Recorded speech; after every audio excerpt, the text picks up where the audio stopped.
bad. So Yeah. you still have all these different opinions, Yeah. even within the Yeah. raw food. Yeah. One thing I would say is my belief currently is that high fruit can work and high fat can work, but what doesn't work is both. So I'm basically ketogenic, when you become fat adapted. Yeah. So my body goes to fats for fuel. Yeah. And obviously ketogenic is a trendy thing at the moment, but people who are doing the high fruit, their body goes to carbs for fuel and they have low fat.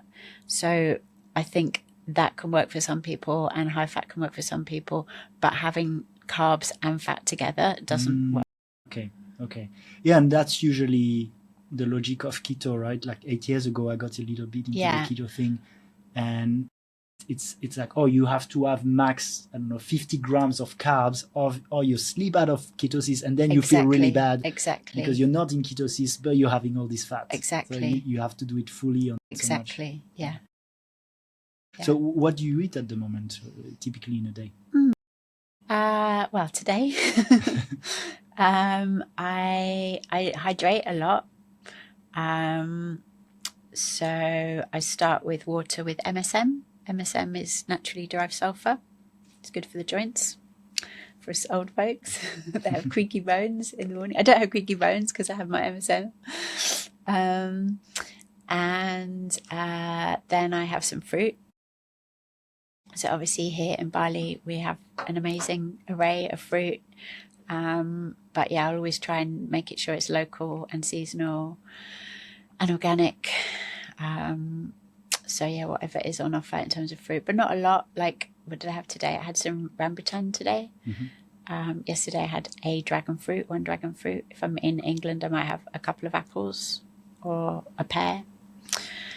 And then I have kombucha, so I make my own kombucha. Okay. I really love kombucha. And then I have coconut water with, I get the fresh spirulina here, the raw spirulina. And then I drink lots of tea. And then I'll have lunch about midday. So lunch is usually a wrap or like sushi, like nori, or crackers. And then in the afternoon, I'll have usually a chocolate snack. I'll drink a lot more. And then dinner is usually, lots of greens and high fat. Yeah. Okay. Yeah. Would you say you're doing keto then? Because my calories, have like coconut water, fruits, so you'd have. Yeah, but I've been doing it a long time, so I went through that ketosis process, and my belief is that once your body's adapted like that, then you don't have to be so strict. Okay. So if you looked at my calorie intake, the majority of my calories is coming from fats, because I have lots of vegetables, but they don't really have any calories. So, and I love your approach of listening to the body and having it fit to each individual. And do you also observe certain trends for groups of population? For example, is keto, you mentioned maybe works better in the UK, especially as better fruit isn't as available. Do you feel it's different for men and women? Also, like, have you noticed in your experience in the raw food movement certain types of raw food diets more suitable to certain types of populations or climate? Yeah, that's a great question. Thank you. Yeah, I mean, when I used to travel a lot, so I used to go all around the world, but when I was going to Europe, I did notice that the people that were teaching and doing raw foods in Europe, there was definitely a commonality between our diets. So, people in Sweden, shout out to Erika Palmkrantz and like Boris Lautzer in Berlin and Caroline Fibek in Denmark. Who else was a meeting? There was Søren Wolf in Denmark. All these other people that were, in Northern Europe, we all had actually really similar diets. I would say definitely that we'd all kind of figured out, the countries I mentioned are all like quite cold countries. Oh, Iceland. I used to go to Iceland a lot as well. There's very cold countries. So I think we'd all figured out like similar things of what worked in that Northern European climate.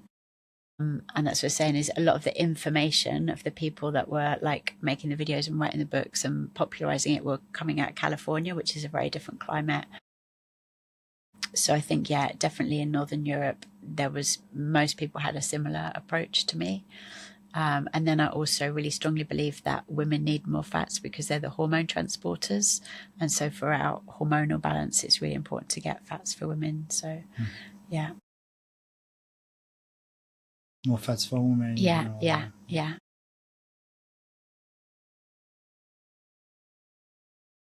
did you notice other difference in nutrition in general for women versus men? Yeah, I mean, that's something I'm really passionate about, is just that women's health is so different from men's health. And that's happening a lot, I think, at the moment, where these things trend, and it's not like, there's a really brilliant book called Invisible Women. The writer is Caroline Criado Perez, and she studies data and how when, like for instance, crash test dummies, when you have when they're testing out seatbelts in cars, they haven't, until very, very recently, they always tested them on male bodies, and male bodies are different shape from female bodies. And so there's a much higher rate of women dying in car accidents because of that fact. So that's like a very obvious and shocking one. But I think that goes all through society, as how men might figure out something that works for them. And there's no then differentiation between, well, women's bodies might need a different thing. Obviously, you would notice it in a corporate environment where there is no take 3 days off when you're on your periods, right? Exactly. Yeah, and that's another really obvious and yeah, easy one to fix, actually. So, my experience in working with women is that most women need to do less. Like, most women have a to-do list that's already way too long. And so women need to slow down. They need things that are more supportive, more gentle, that is about encouraging safety in the body, rather than like, oh, you've got to get up at 6 a.m. and do your ice bath and your breath work and da-da-da-da. Maybe that works for men, maybe that kind of challenge and stimulation in the morning. But women generally, obviously we're always generalizing when we're saying men and women, but the women that I see and the women that I work with, they need to be told to slow down. They need to be told to rest more and get more sleep and do things that are more gentle for the body, rather than pushing themselves really hard. Thank you for watching Raw Talks. Here at the Raw Temple, we are passionate about making healthy, delicious raw foods accessible to more people. As part of this mission, we have developed our own cleansers, products, and restaurants, and we now even have our own Raw Chef Academy. Here's the deal. You come to Bali for our retreats, where you will learn professional techniques to create stunning, nutrient-dense dishes that nourish body and soul, many of which we serve in our own restaurants. While learning, you will experience the life-changing benefits of a raw, plant-based lifestyle, combined with daily yoga, meditation, and holistic practices. All of this here in Bali. You'll be immersed in Bali's magical energies, with temple ceremonies, rice terrace walks, and waterfall adventures. Sounds exciting? If yes, check the link in the description and join our next intake of the Raw Temple Academy. And now, enjoy the rest of this episode.